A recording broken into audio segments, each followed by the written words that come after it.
Hola, què tal, nens i nenes? Com esteu? Ja tornem a ser aquí per explicar-vos un altre conte.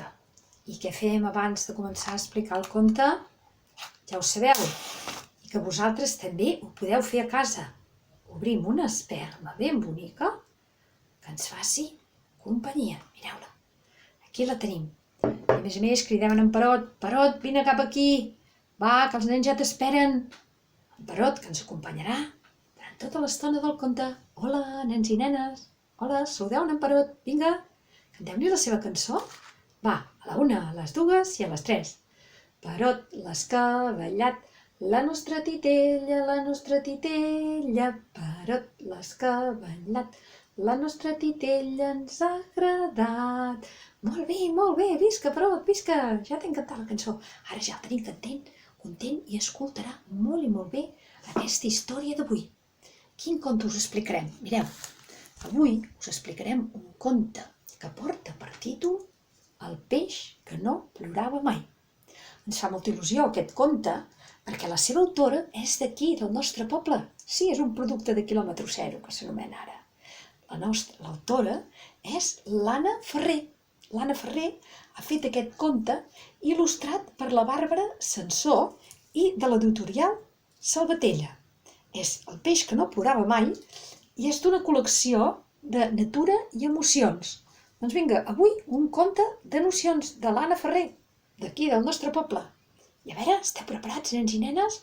Va, obriu bé els ulls, escolteu molt bé, que la història comença. El peix que no plorava mai. Mireu quines il·lustracions tan boniques. Pel bell mig d'una pineda hi passava un riu d'aigua clara, neta i fresca, on vivia un peix que no plorava mai. Es deia Mot, i la resta de peixos consideraven que era el peix més valent del riu. Quan tenien un problema o necessitaven consell, sempre recorrien a ell cercant la seva ajuda. Si apareixien plorant, en Mot sempre els deia: «No ploreu, no s'ha de plorar, això és cosa de covards». En Mot, però, tenia un secret que no havia compartit mai amb ningú. Tot i que encara ben cert que ell no plorava, quan tenia un problema, ell se n'anava al mig del riu i corria a amagar-se a dintre d'una petxina gegant. Aquest era el seu secret.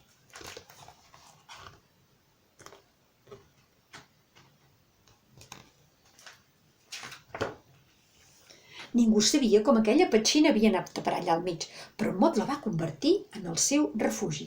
A dins, amagat, quan s'amagava, s'enfadava, les seves escates taronges es tornaven vermelles com el foc i agitava les seves aletes ben fort. Alguna vegada, de tan trist, enrabiat com estava, dues petites espurnes apareixien als seus ulls, però en Mot no deixava mai que es convertissin en llàgrimes. «Plorar és de covards», es deia ell mateix convençut. I la petxina li responia: «No és dolent demostrar les emocions, tots sentim i és bo expressar-nos i compartir les nostres emocions als qui més ens estimen». Però en Mot pensava que si demostrava que sentia por, ràbia o tristesa, això deixaria de ser admirat per tots els peixos del riu. I això sí que no, pensava en Mot, tot i reconèixer que ell de vegades tenia moltes ganes de plorar, no ho feia de cap de les maneres. Volia continuar sent el peix més valent i admirat de tot el riu.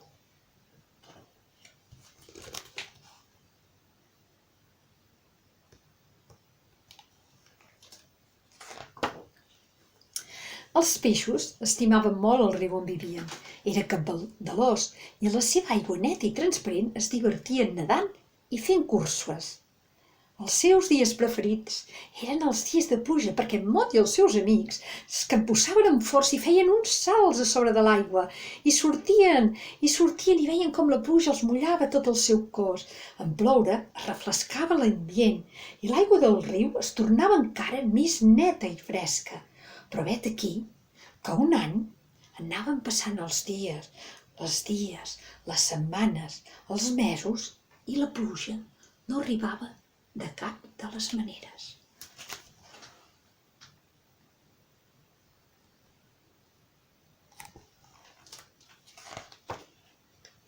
Els peixos van començar a amoïnar-se i van anar a trobar en Mot per preguntar-los què en pensava. En Mot ja feia dies que se n'havia adonat i s'escarrassava per entendre el que estava passant al riu. De fet, s'havia fixat que no només no plovia, sinó que feia molts de dies que no sortia el sol i que tampoc hi havia núvols al cel. En Mot estava ben preocupat. Quelcom estrany estava passant a la natura. En Mot passava moltes estones rumiant per intentar comprendre què és el que estava passant. Però els altres peixos no entenien la seva actitud. Per què no hi fa res? Li preguntaven a en Mot. Sí que faig, sí, deia en Mot. Estic pensant a veure quina és la solució.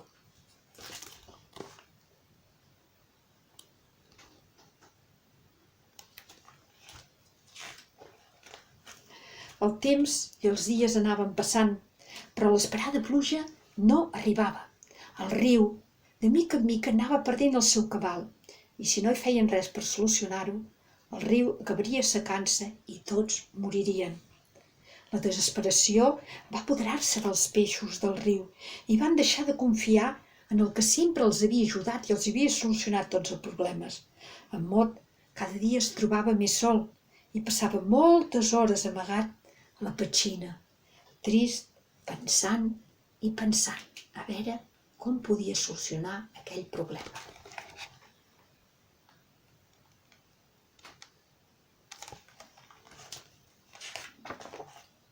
De sobte, un dia, en Mot es va llevar i ho va veure clar. Si no sortia el sol, l'aigua del riu no s'evaporava, i si l'aigua no s'evaporava, no es formaven els núvols, i sense els núvols no arribava la pluja. Necessitaven el sol. Va reunir tots els peixos amics i els va dir que l'única solució era fer tornar el sol. Els peixos no ho entenien. No, nosaltres no volem pas el sol, nosaltres volem la pluja. Es va formar un guirigall impressionant. Tots els peixos cridaven: vinga, que volem la pluja, no, que necessitem el sol, que si la pluja, que si el sol. Cada vegada la cosa es complicava més i cada vegada el nivell de l'aigua anava baixant i tots es van témer el pitjor.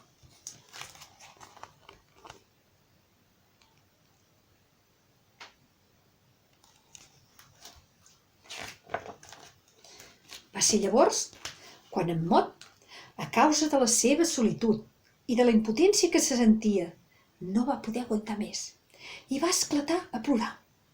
I va plorar molt i molt i molt.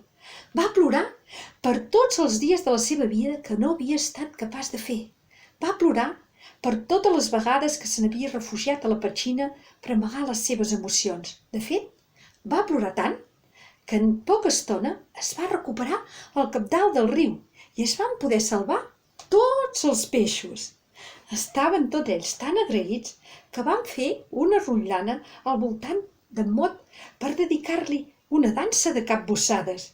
Era la seva manera de demanar-li perdó per no haver confiat en ell i de donar-li les seves gràcies per haver resolt el problema i per haver-los salvat la vida. I en aquell màgic instant, un sol radiant va il·luminar el cel.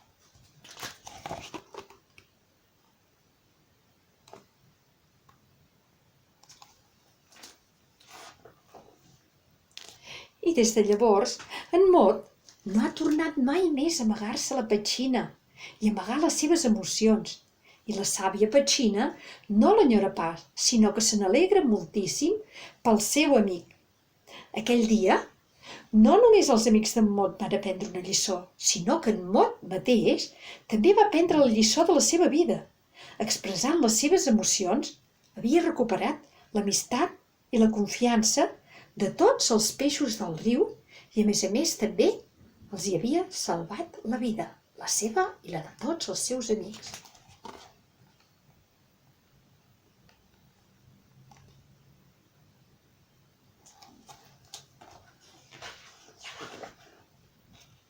I vet aquí un gat, vet aquí un gos, aquest conte del peix que no plorava mai ja s'ha fos. Vet aquí un gos, vet aquí un gat, aquest conte del peix que no plorava mai ja s'ha acabat. Esperem que us hagi agradat avui aquest conte sobre les emocions de l'Anna Ferrer, que recordem, és d'aquí, del nostre poble. L'Anna, que ha vingut a explicar-nos algun conte a la biblioteca, també. És de la col·lecció Natura i Emocions, il·lustrat per la Bàrbara Sansó i de l'editorial Salvatella. Esperem que aquest conte de les emocions us hagi agradat a tots i que n'hàgim gaudit. I ara, abans d'acabar, què farem? Bufrem l'Espelma, que ens ha fet companyia tota l'estona? Què us sembla si avui bufem amb en Perot? Va, Perot, vine, que bufrem l'Espelma. Perot, va, ajuda'ns-a. Que en Perot és una mica gandul de vegades. Va, Perot, vinga, bufem, va. A la 1, a les 2 i a les 3. Molt bé, Perot, molt bé. Vinga, diguem adéu als nens. Adéu, adéu-siau. Cuideu-vos molt. Un petonet, fins la propera, fins aviat.